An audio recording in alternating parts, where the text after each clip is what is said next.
Hi friends, இன்றைக்கி ஜூலை 18ஆம் தேதி வியாழக்கிழமை. பாகியலட்சுமி சிறகடிக்க ஆசை இந்த 2 சீரியலில் என்ன நடக்க போகுது அப்படின்றத பற்றி பார்த்தலாம். ஆனால் இன்றைக்கி பார்த்தீங்கன்னா இந்த 2 சீரியல்லையும் ஒரு ஒற்றுமை இருக்குது. என்னன்னு பார்த்தீங்கன்னா, பசங்களுக்கு சப்போர்ட் பண்ண அம்மா இவங்க 2 பேரும் உண்மையை தெரிஞ்சு ஒருத்தரும் எப்படி வெடிக்கிறாங்க அப்படின்றது தான். அதில் ஈஸ்வரி பாட்டி இன்றைக்கி செமையாக ஸ்கோர் பண்ணிட்டாங்க. பாகியலட்சுமியில் இப்போ பார்த்தீங்கன்னா வீட்டில் எல்லாரும் ஒன்றா உட்காந்து சாப்பிட்லாம் அப்படின்னு சொல்லிட்டு பாக்யா ஸ்பெஷலாக விருந்தெல்லாம் ரெடி பண்ணியிருக்காங்க. அவங்க மாமியாருக்கு பிடிச்சதெல்லாம் செஞ்சுருக்காங்க, எல்லாருக்கும் எடுத்து வச்சிட்ருக்காங்க. அப்போ பார்த்தீங்கன்னா செல்வி பரிமாறிட்டே டக்குன்னு என்ன சொல்லிடுறாங்க, இந்த மாதிரி ஜெயிலில் நல்ல சாப்பாடே சாப்பிட்ருக்க மாட்டீங்கல்லம்மா, நல்லா சாப்பிடுங்க அப்படின்ற மாதிரி சொல்லிடுறாங்க. உடனே ஈஸ்வரிக்கு ஒரு மாதிரி ஆகிடுது. உடனே தாத்தா திட்டுறாரு, செல்வி வாய் வச்சுட்டு சும்மா இருக்க மாட்டியா அப்படின்றாங்க. உடனே பாக்யா சொல்கிறாங்க, இந்த 2-3 நாள் நடந்த விஷயத்தை பற்றி இனிமேல் வீட்டில் யாரும் எதுவும் பேசக்கூடாது அப்படின்னு பாக்யா சொல்கிறாங்க. அதுக்கப்புறம் பார்த்தீங்கன்னா இனியா வாய் சும்மா இல்லாமல் இனியா கேட்குறாங்க, ஜெயிலில் உங்களை அடித்தாங்களா பாட்டி, கேள்வியெல்லாம் கேட்டாங்களா அப்படின்ற மாதிரிலாம் சொல்கிறாங்க. பாட்டி எதுவும் பதிலே சொல்கிறதில்ல.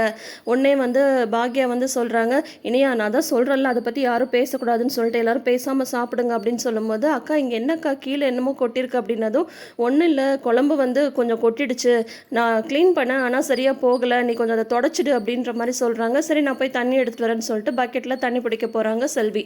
இப்போ பார்த்து கரெக்டாக கோபி தயங்கி தயங்கி தயங்கி உள்ளே வராங்க. வீட்டில் உள்ளார எல்லாரும் ஒன்றா உட்காந்து சந்தோஷமாக பேசிகிட்டு இருக்காங்க. பாட்டி அப்போ தான் ஒரு வாய் எடுத்து சாப்பாடு வாயில் வைக்க போகிறாங்க. உடனே கோபி அம்மா அப்படின்னு கூப்பிட்றாங்க. கோபியோட வாய்ஸை கேட்டதுமே பாட்டிக்கு ஷாக் ஆகிடுது. எல்லாருமே ஷாக் ஆகிடுறாங்க. கோபியை பார்த்ததுமே தாத்தாக்கு அவ்வளோ எரிச்சல் வருது. நெல்லுடா, எங்கடா வந்த, யாரை கேட்ட நீ வீட்டுக்குள்ளார வந்த, ஏன் இத்தனை நாள் அவளை உயிரோடு கொண்டதெல்லாம் போதாத, இப்போ மறுபடியும் எந்த மூஞ்சை வச்சுட்டு இங்கே வந்த அப்படின்னு சொல்லிட்டு தாத்தா கோபியை அடிக்க போகிறாங்க.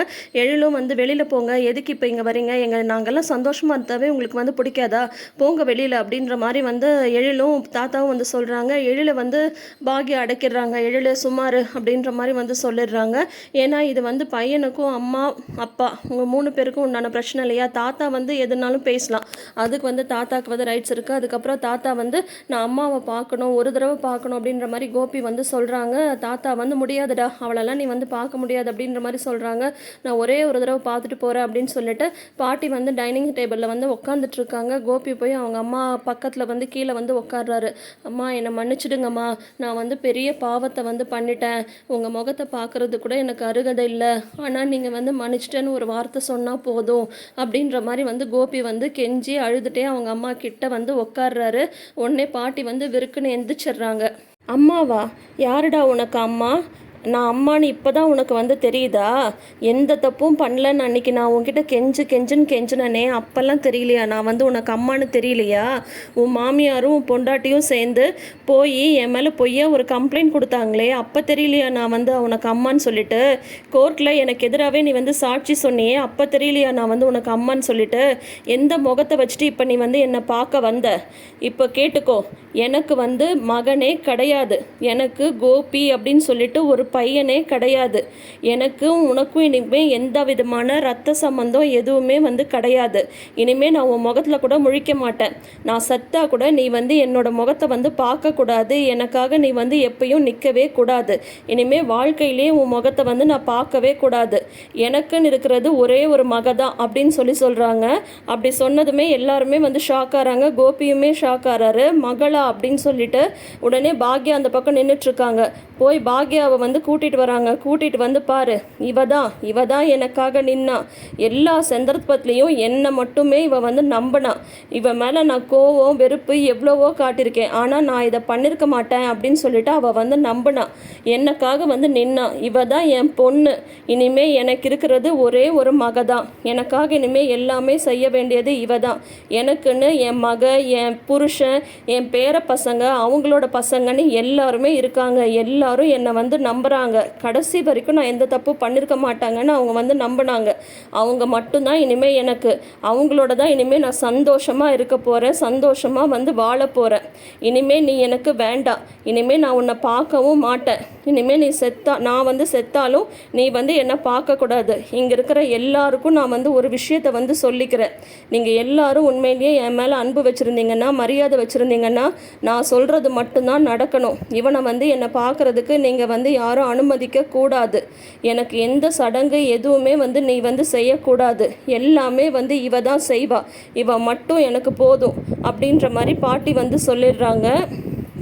பாட்டி இப்படியெல்லாம் பேசுகிறத பார்த்தா ஐயையோ பாட்டிக்கு ஏதாவது ஆகிடுமோ அப்படின்ற மாதிரி நம்மளுக்கே தோணுது. தெரியல, ஏன்னா வந்து இனிமேல் வந்து கொஞ்சம் சோகமான எபிசோட்ஸ் தான் வரும் அப்படின்ற மாதிரி ஆல்ரெடி கோபியுமே வந்து இன்ஸ்டாவில் வந்து சொல்லியிருக்காரு. ஸோ பார்க்கலாம் என்ன நடக்க போகுதுன்ட்டு. இப்போ பாட்டி வந்து இந்த மாதிரி சொன்னதும் கோபி வந்து கலங்கி போயிடுறாரு, உடஞ்சி போயிடுறாரு. அம்மா நீங்கள் அப்படிலாம் சொல்லாதீங்கம்மா, அப்படிலாம் சொல்லாதீங்கம்மா, என்னை மன்னிச்சிடுங்கம்மா அப்படின்ற மாதிரி வந்து சொல்கிறாங்க. உடனே கரெக்டாக செல்வி வந்துட்டு அந்த கிச்சனை க்ளீன் பண்ணுறதுக்கு தண்ணி பிடிச்சிட்டு வந்து வச்சுருக்காங்கல்ல, உடனே வந்து பாட்டி வந்து சொல்கிறாங்க, முடியாது, எனக்கு இனிமேல் நீ வேண்டவே வேண்டாம், இனியோட வந்து நான் உன்னை தலை முழுகிறேன் அப்படின்னு சொல்லிட்டு போயிட்டு அந்த தண்ணி எடுத்துகிட்டு வந்து தலையில் கொட்டி தலை முழுகிடுறாங்க. வீட்டில் இருக்கிற எல்லாருமே பயங்கரமாக வந்து ஷாக் ஆயிடுறாங்க. பாட்டியா இப்படி எந்த சந்தர்ப்பத்திலையும் பையனை வந்து விட்டு கொடுக்காத பாட்டிக்கு வந்து இப்போ சுத்தமாக வந்து வெறுப்பே வந்துருச்சு. என்னதான் அவர் தப்பு பண்ணும் போதெல்லாம் தப்புன்னு திட்டினாலும் அதுக்கப்புறம் கோபி கோபி கோபின்னு பாட்டி வந்து பின்னாடியே போனாங்க. ஆனால் இந்த மாதிரி ஒரு விஷயத்து நடந்ததுக்கப்புறம் பாட்டி வந்து இப்போ ஒட்டுமொத்தமாக மனசே வெறுத்து போயிட்டாங்க. இதுக்கு மேலே நீ வந்து என்னை பார்க்கவோ பேசவோ கூடாது, இனிமேல் இந்த வீட்டுக்குள்ளாரையே நீ வந்து வரக்கூடாது. இந்த வீட்டுக்கும் உனக்கும் என் பேர பசங்களுக்கும் எனக்கும் என் புருஷனுக்கும் எந்த சம்மந்தமும் கிடையாது, உனக்கும் இந்த வீட்டுக்கும் சம்மந்தம் கிடையாது, முதல்ல வெளியில் போ அப்படின்ற மாதிரி வந்து சொல்லிடுறாங்க. நீ இப்போ வெளியே போய் தான் ஆகணும் அப்படின்ற மாதிரி சொன்னதும் உடனே வந்து பார்த்தீங்கன்னா வந்து கோபி வந்து அழுதுகிட்டே வெளியில் வராரு. வெளியில் வந்து கேட்டுக்கிட்ட உட்காந்து ஒன்று அழறாரு, ரொம்ப அப்படியே கதறி கதறி அழறாரு. இது எல்லாத்துக்கும் காரணம் அந்த ராதிகாவோட அம்மா தானே அப்படின்னு சொல்லிட்டு நினைக்கிறாரு. இங்கே வீட்டில் வந்து பார்த்தீங்கன்னா ராதிகா, கமலா, மயு 3 பேரும் உக்காந்துட்ருக்காங்க. உடனே வந்து கோபி வந்து கதவை தட்டுறாரு. கதவை தட்டுன்னு தட்டுறாங்க. கமலா வந்து சொல்கிறாங்க, யாராக இருக்கும் அப்படின்றாங்க. ஏன் யாருன்னு உனக்கு வந்து தெரியாதா? போ, எப்பயும் நீ தானே போய் கதவை திறப்ப, போய் கதவை திற.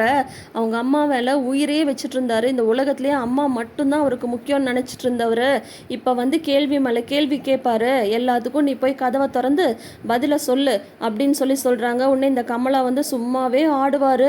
இப்போ நம்ம காலில் சலங்கை வர கட்டி விட்டுட்டோம், என்ன தான் பண்ண போகிறாருன்னே தெரியல அப்படின்னு சொல்லிட்டு பயந்துட்டு கதவை திறக்கலான்னு போகிறாங்க. ஆனால் என்ன பண்ணுறாங்க, கதவை வந்து திறக்காம, நானும் போய் கதவை திறக்கலப்பா, நான் உள்ளே போகிறேன், நீயே போய் திறந்துக்கோ அப்படின்னு சொல்லிட்டு ஓடி போய் ஒளிஞ்சுக்கிறாங்க கமலா. உடனே வந்து பார்த்தீங்கன்னா கோபி வந்து கதவை தட்டுன்னு தட்டுறாங்க. மயு வந்து அப்படியே உட்காந்துட்ருக்கு. நல்ல பிள்ளை, சமத்து பிள்ளை. ராதிகா வந்து பயந்துட்டே போய் கதவை வந்து திறக்கிறாங்க. உடனே வந்து ராதிகா வந்து பயந்துடுறாங்க. கோபி வந்து கதவை லாக் பண்ணிட்டு அமைதியாக வந்து வராரு. ராதிகா வந்து என்னது கேட்க போறாரு தெரியலையே அப்படின்ற மாதிரி பயப்படுறாங்க ராதிகா. உடனே இந்த கமலாவும் ஒளிஞ்சு நின்று பார்க்குறாங்க என்ன நடக்குதுன்ட்டு. ஆனால் அவர் சைலண்ட்டாக போய் சோஃபாவில் உட்கார்றாரு. மயு வந்து காதெல்லாம் மூடிக்கிறாங்க, ஒரு பெரிய சண்டையே நடக்க போகுது அப்படின்னு சொல்லிட்டு. ஆனால் வந்து பார்த்தீங்கன்னா போய் உட்காந்துடுறாரு. கோபி உட்காந்துட்டு முகத்தை மூடிட்டு அழுன்னு அழறாரு. வாட்டர் பாட்டிலை பார்க்குறாரு, தண்ணி இல்லைன்னதும் ராதிகா குடுக்குறன்னு ஓடி போய் வாட்டர் பாட்டில் எடுத்துகிட்டு வந்து கொடுக்குறாங்க. ஆனால் அவர் முகத்தை மூடிட்டு வந்து அழுதுட்டு இருக்காங்க. உடனே ராதிகா வந்து அழாதீங்க கோபி, என்னாச்சு, ஏன் இப்படி அழறீங்க, என்னை வந்து மன்னிச்சிடுங்க, நான் வந்து தப்பாக வந்து புரிஞ்சுக்கிட்டேன், எங்கள் அம்மா வந்து சொன்னதை நெஜோன்னு நம்பி தான் நானும் வந்து கோர்ட்டில் அந்த மாதிரி சொன்னேன், மன்னிச்சிடுங்க, சாரி அப்படின்னு சொல்கிறாங்க. கமலா வந்து உள்ளேருந்து ஐய என்ன இவர் தாட்டு போட்டுன்னு குதிப்பாருன்னு சொல்லிட்டு பார்த்தா இப்படி உக்காந்து அழுதுட்ருக்காரு. இதுக்கா நம்ம பயந்தோம் அப்படின்ற மாதிரி வந்து நின்றுட்டுருக்காங்க. அப்புறம் வந்து பார்த்திங்கன்னா உடனே கோபி வந்து சொல்கிறாரு, மன்னிப்பு, ஒரு வார்த்தை, எவ்வளோ ஈஸியாக இந்த வார்த்தையை வச்சு நீ சொல்லிட்டு நடந்ததெல்லாம் இல்லை அப்படின்ற மாதிரி நினச்சிடலான் இருக்கியா அப்படின்னு சொல்லி முடிக்கிறாரு. அதோட இன்னைக்கு எபிசோடை வந்து முடிச்சிருக்காங்க. ஸோ நாளைக்கு வந்து நம்ம நினைக்கிற மாதிரி கோபி வந்து எரிமலையாக வெடிக்க போகிறாரா, இல்லை ராதிகா வந்து அழுது ஆர்ப்பாட்டம் பண்ணதும் வந்து அமைதியாயிடுறாரா என்னன்றதை வெயிட் பண்ணி பார்க்கலாம். ஆனால் இன்னைக்கு கோபிக்கு விழுந்திருக்கிறது பயங்கரமான ஒரு அடி. அவங்க அம்மா வந்து இப்படி ஒரு வேலை பண்ணுவாங்கன்னு சொல்லிட்டு கோபி எதிர்பார்க்கவே இல்லை. அவங்கள தலைமொழிகிடுவாங்கன்னு சொல்லிட்டுலாம் எதிர்பார்க்கவே இல்லை. அது வந்து அவங்களுக்கு ரொம்ப ஷாக்கிங்காக தான் இருக்குது. ஸோ என்ன நடக்க போகுதுன்னு பார்க்கலாம். ஆனால் வந்து ராதிகா மேலே ஒரு சாஃப்ட் கார்னர் இருந்துகிட்டே இருக்குது. இப்போ வந்து பார்த்திங்கன்னா அவங்க அம்மா சொன்னாங்களா, அதனால் இவங்க நம்பிட்டாங்களா, அதனால கோர்ட்டில் அப்படி சொன்னாங்களா அப்படின்னாலும் என்ன நடந்தது அப்படின்றத ராதிகாவும் கேட்கல. அப்புறம் வந்து அப்படியே வன்மத்தை கக்கிட்டாங்க ராதிகா. உங்களால் தான் இப்படி ஆச்சு, உங்களால் தான் என் வாழ்க்கையே போச்சு, குழந்தையே போச்சு, அப்படி இப்படின்ட்டு இன்னி வரைக்கும், அதாவது இப்போ வரைக்கும் பார்த்தீங்கன்னா போய் ஒரு மன்னிப்புக்கு கூட கேட்கல அவங்க. ஈஸ்வரிட்டையோ ஈஸ்வரி குடும்பத்தார்ட்டையோ ஒரு மன்னிப்பு கூட கேட்கல. ஆனால் ஈஸ்வரியோட குடும்பத்தை நினச்சாதாங்க எனக்கு ஒரே ஆச்சரியமாக இருக்குது. எவ்வளோ பெரிய பழிய போட்டு பாட்டி வந்து ஜெயில் வரைக்கும் போயிட்டு வந்திருக்காங்க. ஆனால் அவங்க யாரும் இவங்கள ஒரு கேள்வி கூட இது வரைக்கும் கேட்கவே இல்லை, அமைதியாக இருக்காங்க. அதுதான் என்னன்னு தெரியல. பார்க்கலாம் என்ன நடக்க போகுதுன்னு சொல்லிட்டு வெயிட் பண்ணி பார்ப்போம். அடுத்தது பார்த்தீங்கன்னா சிறகடிக்க ஆசை. இங்கே இந்த கூத்து நடக்குதா, அங்கே வேற கூத்து நடக்குது. இப்போது விஜயாவும் மனோஜும் அந்த எலுமிச்சை பழத்தை எடுக்க பார்த்ததும் வீட்டில் இருக்கிற எல்லாரும் லைட்டை போட்டு வந்து சுற்றி நின்னாச்சு. என்ன நடந்துச்சு சொல்லு, அந்த நகையை நீ தானே எடுத்த அப்படின்ற மாதிரி முத்து கேட்டுட்டு இருக்கும்போதே இந்த ரோகிணி வந்து என்ன சொல்லிடுறாங்க, என்ன முத்து சும்மா மாற்றி மாற்றி அவர் தான் எதுவும் பண்ணன்னு சொல்கிறாருல, அவரை வந்து கேள்வி மேலே கேள்வி கேட்குறீங்க, நீ வா மனோஜ் அப்படின்னு சொல்லிட்டு ரோகிணி வந்து அவசரமாக மனோஜை ரூம்குள்ளார கூட்டிகிட்டு போக பார்க்குறாங்க. அப்போ வந்து முத்து வந்து தடுத்துடுறாரு. நில்லுடா, இங்கே தான் கேஸ் நடந்துட்டுருக்குல்ல, அக்யூஸ்டு நீ பாட்டிக்கு நீ வந்து உள்ளே போகிற, சொல்லு என்ன பண்ண, நகையை என்ன பண்ண, நீ தானே எடுத்த அப்படின்ற மாதிரி வந்து சொல்கிறாங்க. ஏங்க அவன் தான் எடுக்கலான்றான்ல, சும்மா சும்மா திரும்ப திரும்ப இவன் அதையே கேட்டுட்டு இருக்கான் அப்படின்னதும் உடனே அண்ணாமலை வந்து கையை காட்டுறாரு, அமைதியாரு அப்படின்னு சொல்லிடுறாரு. உடனே முத்து வந்து இப்போ மறுபடியும் மனோஜ் வந்து கேட்டுட்டு இருக்காங்க, சொல்லு உனக்கு எப்படி அந்த 4 லட்ச ரூபாய் வந்துச்சு சொல்லு அப்படின்னதும், அதான் நான் முதலே சொன்னலப்பா, நான் என் ஃப்ரெண்டு கிட்ட தான் வந்து அதை வாங்கினேன் அப்படின்னதும், அப்பா அந்த ஃப்ரெண்டை போய் நான் பார்த்து பேசிட்டேன், இவன் வந்து அவன்கிட்ட வந்து 1 பைசா கூட வாங்கலப்பா அப்படின்ற மாதிரி வந்து சொல்கிறாங்க. இல்லை நான் என் ஃப்ரெண்டு கிட்ட தான் வாங்கினேன் அப்படின்னதும், அப்படியா சரி இப்பயே ஃபோனை போடு, நீ யார்கிட்ட வந்து வாங்கினேன்னு சொல்லிட்டு நான் கேட்குறேன், ஃபோனை போடு அப்படின்னு சொல்கிறாங்க. ஆனால் அண்ணாமலை வந்து இங்கே வா அப்படின்னு சொல்லிட்டு மனோஜை வந்து கூப்பிடுறாங்க. கூப்பிட்டதும் வந்து சொல்லு என்ன பண்ண, அந்த நகை என்ன பண்ண அப்படின்ற மாதிரி வந்து கேட்குறாங்க. நீ தான் வந்து எடுத்தியா, நீ தான் திருட்டினியா அப்படின்னதும் உன்னை விஜயா வந்து மறுபடியும் சப்போர்ட்டுக்கு வந்து வராங்க. ஏங்க அவன் தான் எடுக்கலன்னு சொல்கிறான் இல்லைங்க அப்படின்னு சொல்லும்போது, நீ பேசாமருன்னு மறுபடியும் வந்து வாய மூடுன்னு சொல்லிட்டான் அப்படின்னு சொல்கிறாங்க. சொல்லுடா சொல்லு, நீ தான் அந்த நகையை வந்து எடுத்தியா சொல்லு அப்படின்னு கேட்கும்போது உன்னை ரோகிணி வந்து சொல்கிறாங்க, அங்கிள் அவர் தான் எதுவும் பண்ணலன்னு சொல்கிறாங்கல்ல, விடுங்களேன் அப்படின்ற மாதிரி சொன்னது உன்னை முத்து வந்து சொல்கிறாரு, அவங்க அப்பா அவங்க பையன்கிட்ட பேசுகிறாங்க, நீ ஏன் பார்லரம்மா இல்லை வந்து தலையிடுற, அப்பா நீ கேளுப்பா அப்படின்ற மாதிரி வந்து சொல்கிறாங்க முத்து. உன்னை மறுபடியும் அண்ணாமலை வந்து கேட்குறாங்க, இல்லைப்பா நான் எதுவும் பண்ணலப்பா அப்படின்னு சொல்கிறாங்க. உன்னை வந்து அப்பா கேட்டுகிட்டே இருக்காரு, நீ மறுபடியும் போய் சொல்கிறேன்னு சொல்லிட்டு முத்து வந்து அடிக்கிறதுக்கு கையை ஓங்குறாரு. உன்னை கையை வந்து தடுத்துட்டு மனோஜ் வந்து சொல்லிடுறாரு, ஆமாம் நான் தான் வந்து அந்த நகையை வந்து விற்றேன் அப்படின்ற மாதிரி சொல்லிடுறாங்க. உடனே எல்லாருக்கும் பயங்கர ஷாக் ஆகிடுது. உடனே அண்ணாமலை வந்துட்டு பயங்கர கோவம் வந்துடுது, எவ்வளோ தைரியம் இருந்தால் இப்படி ஒரு வேலையை வந்து நீ வந்து பண்ணியிருப்ப அப்படின்னு சொல்லிட்டு பலார்னு மனோஜை போட்டு அடிக்கிறாங்க. 2-3 அடி அடிச்சிடுறாங்க. உடனே விஜயாவும் ரோகிணியும் வந்து தடுக்கிறதுக்காக வராங்க. நீ திருந்தவே மாட்டியா, திருடிருக்க நகையை வந்து இப்படி தான் திருட்டுத்தனமாக எடுத்து இந்த மாதிரி விற்பியா, நீ கொஞ்சம் கூட திருந்துறதுக்கு வாய்ப்பே இல்லையா, மேலே தப்பு பண்ணிட்டு இருக்க, நானும் போனா போதுன்னு பார்த்தா இப்படி ஒரு வேலையை வந்து பண்ணி வச்சிருக்க அப்படின்னு சொன்னதும் உடனே மனோஜ் வந்து சொல்கிறாரு, இல்லைப்பா எனக்கு வேறு வழி தெரியலப்பா, வந்து எனக்கு திடீர்னு இந்த மாதிரி பணம் வந்து ஏமாந்து போச்சு, டீலருக்கு வேறு பணம் கொடுக்க வேண்டியதாக இருந்தது, அதனால் நான் வந்து என்ன பண்ணுறதுனே தெரியாமல் இருந்தேன், அம்மா தான் வந்து மீனாவோட நகை இருக்குது அப்படின்னு சொன்னாங்க அப்படின்னு சொல்கிறாங்க. உடனே அண்ணாமலை வந்து விஜயாவை போட்டு ஒரு முறைக்கிறாங்க. எல்லாரும் அப்படியே விஜயாவை தான் வந்து பார்க்குறாங்க. அம்மா தான் வந்து அந்த நகையை வந்து நீ யூஸ் பண்ணிக்கோ அப்படின்னு கொடுத்தாங்க அப்படின்னு சொல்கிறாங்க. நான் முதல்ல அடகு வச்சுட்டு மீட்டர்லான்னு தான் பார்த்தேன், ஆனால் வந்து பணம் வந்து பத்தலை, அதனால தான் நான் வந்து விற்றுட்டேன் அப்படின்ற மாதிரி நடந்ததெல்லாம் வந்து சொல்கிறாங்க. உடனே வந்து விஜயா வந்து இல்லைங்க அவன் வந்து வேறு வழி இல்லாமல் கேட்டான் அப்படின்னதும் உடனே மீனா வந்து சொல்கிறாங்க, அத்தை நீங்கள் வந்து இந்த விஷயத்தை மறைச்சதை பற்றி கூட நான் வந்து விட்டுறேன், ஆனால் என்ன சொன்னீங்க, எங்கள் அம்மா வீட்டில் வந்து கவரிங் நகை போட்டாங்க, ஏமாற்றிட்டாங்க அப்படின்னு சொன்னீங்கல்ல, உங்களுக்கு கொஞ்சம் கூட மனசாட்சியே இல்லையா அப்படின்னதும் உடனே விஜயா வந்து ஆமாம் பெரிய நகை அப்படியே போட்டுட்டாங்க, உனக்கு வந்து இதெல்லாம் ஒரு பெரிய விஷயமா அப்படின்ற மாதிரி வந்து விஜயா இப்பயும் பார்த்தீங்கன்னா மீனா மேலே தான் எகிரிட்டு போகிறாங்க. உடனே அண்ணாமலை வந்து சொல்கிறாங்க, வாயை மூடு, உனக்கு எவ்வளோ தைரியம் இருந்தால் இவ்வளோ பெரிய வேலையை வந்து பண்ணிவிட்டு நகையை எடுத்து விற்றுட்டு அந்த பழைய தூக்கி மீனாவோட அம்மா மேலேயும் எங்கள் அம்மா மேலே நீ வந்து தப்பு சொன்னல, எங்கள் அம்மா வந்து கவரிங் நகை கொடுத்துட்டாங்கன்னு சொல்லிட்டு எவ்வளோ திமிர் இருந்தால் இந்த மாதிரி வந்து பண்ணியிருப்ப, இவன் இந்த மாதிரிலாம் இருக்கான்னா அது காரணமே நீ தான், அவனுக்கு வந்து போய் பித்தலாட்டம் கேப் மாதிரித்தனம் எல்லாத்தையும் வந்து சொல்லி கொடுத்து வளர்த்துருக்க, யோகியம்மாவை வளர்த்துருக்க, முதல்ல உன்னை அடிக்கணும் அப்படின்னு சொல்லிட்டு விஜயா வந்து அடிக்கிறதுக்கு கையை ஓங்குறாரு. உடனே வந்து பார்த்தீங்கன்னா மற்ற பசங்களை விட முத்து தாங்க மறுபடியும் வந்து தடுக்கிறாரு. அப்பா வேணாம்ப்பா உனக்கு தான் தெரியும்லப்பா அந்த ஓடுகாலிக்காக இவங்க வந்து என்ன வேணால் பண்ணுவாங்கன்னு சொல்லிட்டு அவன் கேட்டிருப்பான்ப்பா, அதனால தான்ப்பா அம்மா எடுத்து கொடுத்துட்டாங்க, விடுப்பா அம்மாவை அடிக்காதப்பா அப்படின்னு சொல்லிட்டு உடனே வந்துடுறாரு. So cute. இவன் இந்த மாதிரி உருப்பிடாமல் போய் இவ்வளோ வந்து நடந்திருக்குன்னா அது எல்லாத்துக்கும் நீ தான் காரணம் அப்படின்ற மாதிரி வந்து சொல்கிறாங்க. உடனே வந்து ரோகிணி வந்து தடுக்கிறாங்க. அங்கிள் விடுங்க அங்கிள், அவர் வந்து ஏமாந்து தானே அங்கிள் போயிருக்காரு அப்படின்னு சொல்கிறாங்க. என்ன பார்லரம்மா நீ பேசுகிறத பார்த்தா இந்த விஷயம் வந்து உனக்கு ஏற்கனவே தெரியும் போலையே அப்படின்ற மாதிரி வந்து முத்து கேட்குறாரு. உடனே ஸ்ருதியுமே அதுதான் சொல்கிறாங்க. அப்போ ரோகிணி இந்த விஷயம் உங்களுக்கு முதலே தெரியுமா அப்படின்னு சொல்லி கேட்குறாங்க. தெரியும் அப்படின்னு சொல்கிறாங்க. உடனே அது மீனாக்கு இன்னும் கோவம் வருது. உன்னை முத்து வந்து சொல்கிறாரு, அப்பா எல்லாம் ஒரே மாதிரி கூட்டு களவாணிங்கப்பா, எல்லாம் ஒரே மாதிரி வந்து இருக்காங்க அப்படின்ற மாதிரி வந்து சொல்கிறாங்க. உடனே அண்ணாமலை வந்து கேட்குறாங்க, ஏம்மா இவ தான் வந்து அவன் பையனுக்காக எல்லாமே வந்து இந்த மாதிரிலாம் பண்ணிகிட்ருக்கானா, நீயும் இந்த மாதிரி தான் பண்ணுவியா அப்படின்ற மாதிரி வந்து கேட்குறாங்க. உன்னை மீனா வந்து கேட்குறாங்க, ரோகிணி இவங்க இந்த மாதிரி ஒரு விஷயம் பண்ணியிருக்காங்க அப்படின்னு தெரிஞ்சு கூட அவர் ஏமாந்து தான் போயிருக்காரு விட்டுருங்க அப்படின்னு சொல்கிறீங்க, அப்போ என் நகைக்கு என்னங்க பதில் அப்படின்ற மாதிரி வந்து சொல்கிறாங்க. உடனே வந்து ஆமாம் நகை என்ன பெரிய நகை அப்படின்ற மாதிரி வந்து சொல்லிட்டுருக்க அப்படின்ற மாதிரி விஜயா வந்து சொல்கிறாங்க.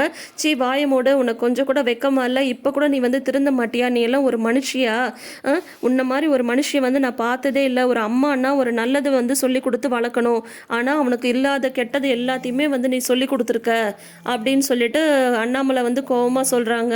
முத்து வந்து சொல்கிறாரு, ஏண்டா அன்றைக்கி மொட்டை மாடியில் நீ வந்து என்ன சொன்ன, மீனா வந்து ஒன்றும் இல்லாத குடும்பத்துலேருந்து வந்தவ, உன் சம்சாரம் வந்து பெரிய பணக்கார வீடுன்னு சொன்னியே, இப்போ மீனாவோட நகையை நீ எப்படா எடுக்கலாம், எப்படி நீ வந்து விற்கலாம் அப்படின்ற மாதிரி வந்து சொல்கிறாங்க. சும்மா வந்து விற்கலான்னு சொல்லிட்டு வந்து சொல்லிட்டு இருக்காதீங்க. ஏன்டி இது என்ன வந்து நீ வந்து உங்கள் அம்மா வீட்டிலேருந்து கொண்டு வந்த நகையா, இவரோட காசில் வாங்கின நகை தானே, இவரும் இவங்க அம்மாவும் போட்ட நகை தானே, அதுக்கு என்னமோ பெருசாக வந்து பேசிகிட்ருக்க அப்படின்ற மாதிரி மீனாட்ட உடனே எகிரிட்டு போகிறாங்க விஜயா. உடனே அண்ணாமலை வந்து சொல்கிறாங்க, வாயை மூடு, இப்படி சொல்ல உனக்கு வந்து வெக்கமா இல்லை, அது மீனாவோட நகை, அதை வந்து எடுத்தா அவள் அப்படி தான் கேட்க தான் செய்வா, இது எல்லாம் உன்கிட்ட வந்துட்டு ஒரு அம்மா அப்படின்னு சொல்லிட்டு எந்த ஒரு நல்ல குணமும் அவனுக்கு வந்து சொல்லி கொடுக்கல பார்த்தியா, உன்கிட்ட இருந்து தான் எல்லாமே அவன் வந்து கற்றுட்ருக்கான், திருட்டுத்தனம் ஏமாத்துறது எல்லாமே அவன் வந்து கற்றுட்ருக்கான் அப்படின்ற மாதிரி அண்ணாமலை சொல்கிறாங்க. உடனே விஜயா வந்து சொல்கிறாங்க, ஏங்க நம்ம பையன் ஒரு கஷ்டம் அப்படின்னு வந்ததுனால தானே நான் இப்படி பண்ணேன், அதுக்காக நீங்கள் இப்படியெல்லாம் பேசலாமா அப்படின்னு சொன்னதும் உடனே அண்ணாமலை சொல்கிறாரு, பேசுகிறேன், ஆமாம் இல்லை நான் பேசிகிட்ருக்கேன் பார்த்தியா உன் கூட, அதுதான் நான் பண்ண பெரிய தப்பு, இனிமே நான் உன் கூட வாழ்க்கையிலே பேச போகிறதுன்றதே கிடையாது, உன் கூட வந்து எனக்கு இனிமேல் எந்த பேச்சுவார்த்தையும் கிடையாது, இதுக்கு மேலேயும் உன்னை வந்து நீ பண்ணதெல்லாம் தப்புன்னு தெரிஞ்சும் நான் அமைதியாக இருந்தேன் பார்த்தியா, அதுதான் இத்தனை நாள் நான் பண்ணதுலே பெரிய தப்பு, இனிமேல் என் கூட நீ எதுவும் பேசாத அப்படின்ற மாதிரி வந்து சொல்லிடுறாரு. உன்னை விஜயா வந்து ஓஹோ அப்படியா, அப்படின்னா இனிமேல் நீங்கள் வந்து என் கூட பேச மாட்டீங்க, இது எல்லாத்துக்கும் நான் தான் காரணம் அப்படி தானே, சரி அப்படின்னு சொல்லிட்டு கோவமாக ரூமில் போய் கதவை சாத்திக்கிறாங்க. உடனே பார்த்தீங்கன்னா உடனே ஆண்டி இந்த மாதிரி கோவமாக போய் கதவை சாத்திக்கிட்டாங்க அப்படின்ட்டு ரோகிணி மனோஜ் எல்லாம் போய் கதவை தட்டுறாங்க. மனோஜ் வந்து அம்மா என்னால் தாம்மா இப்படி ஆச்சு, கதவை தரங்கம்மா அப்படின்ற மாதிரிலாம் அடுத்த ட்ராமா ஸ்டார்ட் ஆகிடுச்சு அங்கே. அப்புறம் ரவி எல்லாம் போய் கதவை தட்டுறாங்க. அப்பா அம்மா கதவை திறக்க மாட்டேன்றாங்க, நீங்கள் கூப்பிடுங்கப்பா, நீங்கள் கூப்பிட்டா தான் கதவை திறப்பாங்க அப்படின்ற மாதிரிலாம் சொல்கிறாங்க. உன்னை மீனா வந்து முத்துட்ட சொல்கிறாங்க, என்னங்க அத்தை போய் கதவை சாத்திக்கிட்டாங்க அப்படின்னதும் அவங்கள பற்றி தெரியாதா, அவங்க அடுத்த நடிப்புக்கு ரெடி பண்ணிட்டு இருக்காங்க அப்படின்ற மாதிரி வந்து முத்து வந்து சொல்கிறாங்க. என்ன இருந்தாலும் வந்து அத்தை இந்த மாதிரி வந்து யோசிக்காமல் ஏதாவது பண்ணிட போகிறாங்க, நீங்கள் போய் ஃபஸ்ட்டு மாமா வந்து பேச சொல்லுங்கள், மாமா பேசினா மட்டும்தான் அவங்க வந்து கதவை திறப்பாங்க அப்படின்னதும் சரி வழி இல்லாமல் என்னதான் இருந்தாலும் முத்துக்கு வந்து அம்மா மேலே பாசம் அதிகம் இல்லையா. உடனே அவங்க அப்பாட்ட போய் சொல்கிறாரு, அப்பா நீ பேசுப்பா, நீ பேசினாதான் வந்து அவங்க கதவை திறப்பாங்க, நீ வேற எதுவும் கூட பேச வேணாம், நீ கூப்பிடு, ஒரு தடவை நீ கூப்பிட்டா அவங்க கதவை திறந்துடுவாங்க, அவங்க எதையுமே யோசிக்காமல் செய்வாங்கப்பா, இப்பயும் எதாவது யோசிக்காமல் செஞ்சுட்டு போகிறாங்க அப்படின்னதும் முடியாதுடா, இது எனக்கும் என் சம்சாரத்துக்கும் நடக்கிற பிரச்சனை, உனக்கு உங்கள் அம்மா வேணும்னா நீ போய் கூப்பிட்டுக்கோ, ஆனால் என்னாலலாம் வந்து கூப்பிட முடியாது அப்படின்னு அவர் பிடிவாதமாக சொல்லிட்டு சோஃபாவில் வந்து படுத்துடுறாரு. எவ்வளவோ தூரம் மீனாவும் முத்துவும் சொல்லி பார்க்குறாங்க. மாமா இல்லை மாமா, நீங்கள் வந்து உங்கள் கோவத்தில் வந்து நீங்கள் காட்டுங்க, நான் வேணான்னு சொல்ல, நீங்கள் கத்துங்க திட்டுங்க என்ன வேணால் பண்ணுங்க, ஆனால் அத்தை வந்து இந்த மாதிரி ரூம் கதவை மூடிட்டுருக்கிறது வந்து பயமாக இருக்குது அப்படின்ற மாதிரி சொல்கிறாங்க. எதுனாலும் அவங்க வெளியில் வந்ததுக்கப்புறம் நீங்கள் பேசுங்க அப்படின்ற மாதிரி மீனாவும் முத்துவும் சமாதானப்படுத்துகிறாங்க. ஆனால் வந்து பார்த்தீங்கன்னா அண்ணாமலை வந்து அவரோட கோபத்தை மாற்றிக்கவே இல்லை, அவர் வந்து பேசாமல் போய் படுத்துடுறாரு. அதுக்கப்புறம் என்னங்க மாமா இப்படி பண்ணிட்டார் அப்படின்னு சொல்லும்போது வேறு என்ன பண்ண சொல்கிற, அது அவருக்கும் ஒரு சம்சாரத்துக்கும் நடக்கிற பிரச்சனைன்ட்டார், இதுக்கு மேலே நம்ம அங்கே பேசுகிறதுக்கு என்ன இருக்குது அப்படின்ற மாதிரி சொல்கிறாங்க. அதோட வந்து தொடரும் போட்டுட்டு நாளை அப்படின்னு காட்டுறாங்க. அப்போ வந்து பார்த்தீங்கன்னா பார்வதி இருக்காங்க, விஜயாவும் இருக்காங்க. உடனே வந்து பார்த்தீங்கன்னா இந்த விஜயா இப்போ கூட வந்து திருந்தவே இல்லை. மீனாட்ட வந்து கோவமாக சொல்கிறாங்க, என்னடி ஒன்றும் இல்லாமல் வந்துட்டு என்னமோ பெரிய மாதிரி நகைன்னு சொல்கிறேன்ட்டு அவங்க கையில் இருக்கிற வளையலை வந்து கழட்டி மீனாவோட முகத்திலேயே தூக்கி வீசுகிறாங்க. இந்த மாதிரியான ஒரு திமிரான ப்ரமோவோட இன்றைக்கி வந்து முடிச்சிருக்காங்க. இவ்வளோ பட்டும் விஜயாலாம் சுத்தமாக திருந்தவே இல்லை. நான் வந்து இந்த கொஷனை வந்து கண்டிப்பாக டைரக்டர்கிட்ட கேட்டே ஆகணும். பாதிக்கப்பட்டது முத்துவும் மீனாவுமா இருந்தாலும் திமிரை காட்டுறது பேசுறது எல்லாமே ரோகிணியும் விஜயாவும் தான். ஆனால் ரோகிணி வந்து தப்பு மேலே தப்பு அவ்வளோ பண்ணிட்டு இருக்காங்க. அவங்க கொஞ்சம் கூட மாட்ட மாட்டாங்க. அந்த மலேசியா மாமா விஷயத்துலையும் கொஞ்சம் கூட மாட்ட மாட்டாங்க. எல்லாத்தையும் அவங்க வந்து தப்பிச்சுட்டே போவாங்க. ஆனால் வந்து யார் தப்பு பண்ணாலும் அதில் வந்து பாதிக்கப்படுறது மீனாவாக தான் இருக்குது. இது ஏன் டைரக்டர் சார் ஸ்கிரிப்ட் ரைட்டிங் வந்து எவ்வளோ ஒரு படு மோசமாக இருக்குது. திரைக்கதையை நீங்கள் ஏன் இப்படி கொண்டு போகிறீங்க? இப்போ வந்து இந்த சீரியலோட ஹீரோயின் வந்து ரோகிணியா இல்லை மீனாவா? இதுதான் எங்களுக்கு இருக்கிற ஒரே ஒரு கொஷின். மீனா வந்து எல்லா சமயமும் விட்டு கொடுத்துட்டு இப்பயும் பார்த்தீங்கன்னா அவங்க அம்மா வீட்டிலேருந்து போட்டு வந்து ஒரு சவரனாக இருக்கட்டும் 10 சவரனாக இருக்கட்டும் அப்படி எதுவாக இருந்தாலும் அதுவும் நகை தானே. அப்படி இருக்கும்போது இப்போ இந்த விஷயத்துலையும் வந்து பார்த்தீங்கன்னா விஜயா வந்து அண்ணாமலை பேசாமல் இருந்தும் அண்ணாமலை அவ்வளோ திட்டியும் இத்தனை நாள் அவள் என்ன தப்பு பண்ணாலும் நான் மன்னிச்சது தான் பெரிய தப்பு அப்படின்ற மாதிரி சொல்லியும் இப்போ விஜயா வந்து கொஞ்சம் கூட அந்த திமிர்த்தனத்துலேருந்து இறங்காத மாதிரி அடுத்த ப்ரமோ வந்து ரிலீஸ் பண்ணியிருக்காங்க. ஸோ நாளைக்கு ஃபுல் எபிசோட பார்க்கலாம் என்ன தான் நடக்க போகுதுன்னு சொல்லிட்டு. ஸோ தொடர்ந்து வீடியோஸ்க்கு நம்ம சேனலை இப்போயே சப்ஸ்கிரைப் பண்ணி வச்சுக்கோங்க. பக்கத்தில் இருக்கிற நோட்டிஃபிகேஷன் பெல் ஐக்கானில் ஆல் சிம்பிள் கிளிக் பண்ணிக்கோங்க. கூடவே இந்த ப்ரிவ்யூ பற்றின உங்களோட கருத்துக்களை மறக்காமல் ஷேர் பண்ணுங்கள். தேங்க்யூ.